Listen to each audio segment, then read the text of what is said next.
have learned how to mingle around with the natives. Number one, we have to show respect.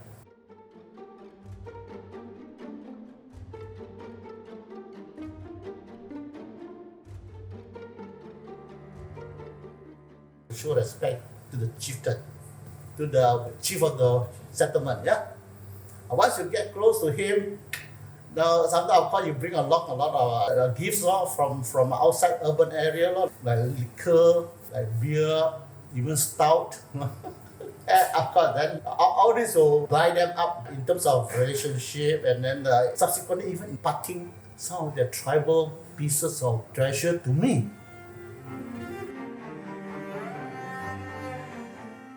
In order to enter further into the forest, I need help. I need the natives' help to guide me in. So every time I reach the island, we ask around who can take us into the forest. So then they will recommend one native. So every time we have very nice companionship going into the jungle. Yeah, we get to know a lot of the natives and become good friends. And sometimes when I was away also, they continue to collect even some insect for me.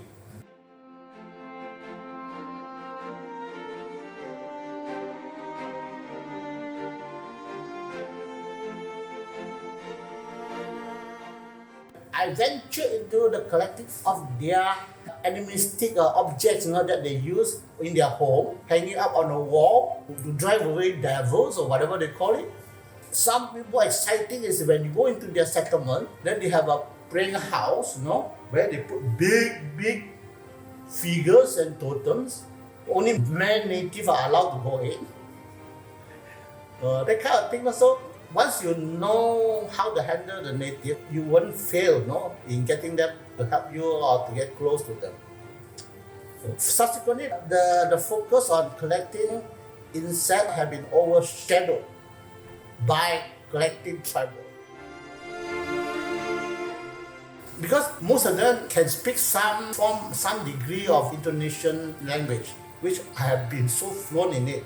I appear more like Indonesian to them than an outsider. I told one taxi driver in Bali, he asked me, where are you from? I'm from Papua.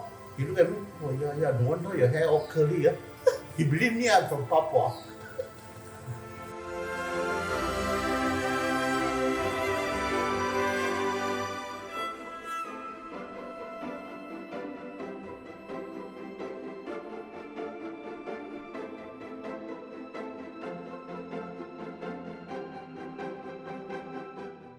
Through other material, to other media that I got to know a lot more.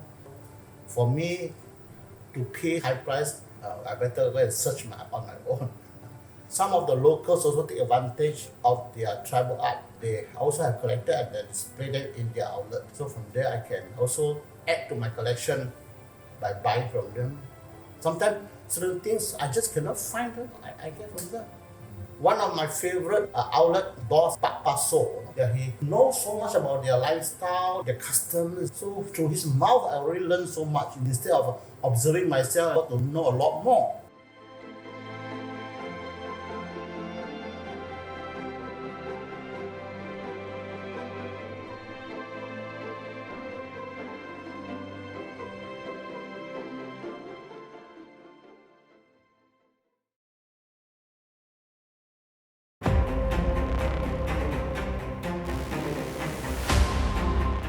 I was in Mahang, southern Kedah, driving my Pajero into the jungle track. I saw far away on the tall tree, standing one black panther. Wow, that was rare to me to have sighted a panther on top of a tall tree. So that was exciting. So then my natives keep telling me, don't worry, if panther were to attack you, how? You always carry a branch with a Y shape. He come near you, you just poke into his mouth. Then the mouth is telling me, what kind of children's story is that? So anyway, I enjoy that sort of episode also. Yeah.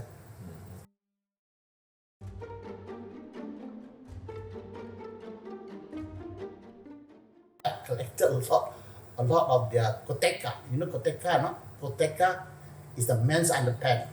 God, right? Yeah, the god. Some of them have their koteka so well decorated. No? The ornament on their body, you know, we call it ornaments. All those are very nice things. You know, sometimes on their gears, waistline. You know.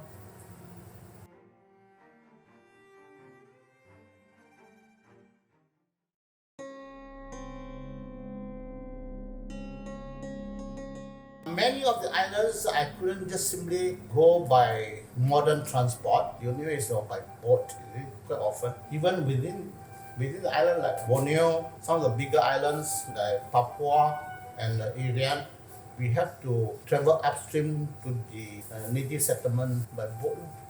For example, when I was in Timikai, in the olden days, surrounding is famous for headhunters.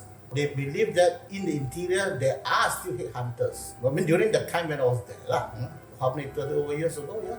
If whoever accompany me, whoever there to bring me in, so I follow them. I see my guts depending on the guts of my guide.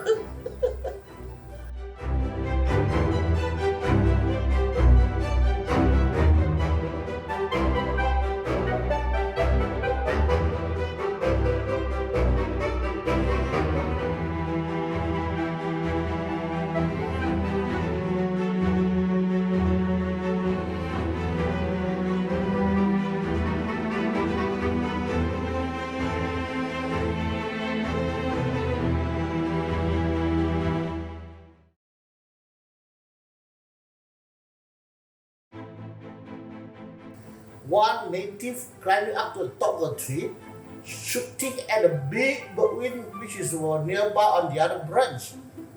Imagine collecting a butterfly using the arrow. That is absurd, but it's not so when you really see the butterflies. Found only in Papua New Guinea. It was so huge and so attractive. Fluttering on the treetop canopy. This birdwing is so huge. It's the largest birdwing in the world. It's so uniquely beautiful, slim forewings, beautiful hindwings. The female is simply can cover up your whole face. And during those olden days when the British and the Western people collectors, they came to Papua, of course they had their butterfly nets, which are not effective to collect. How to reach? You can't reach. Your net also is not long enough. So that is their way of getting it.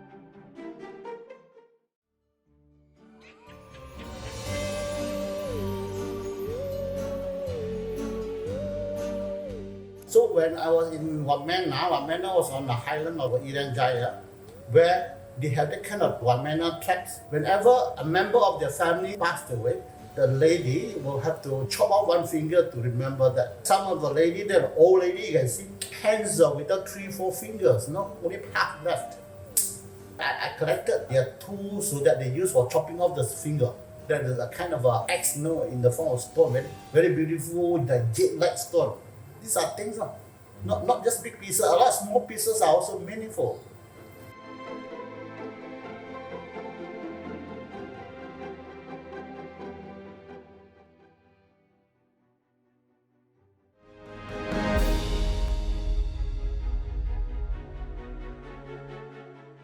That aspect of their lifestyle I appreciate most because I am a nature lover, I'm an environmentalist. I don't believe people destroying their environment, especially wild nature, which is so precious. So these are the people who preserve all these surroundings by subsisting just on whatever they have in the forest. To me, that is fantastic lifestyle.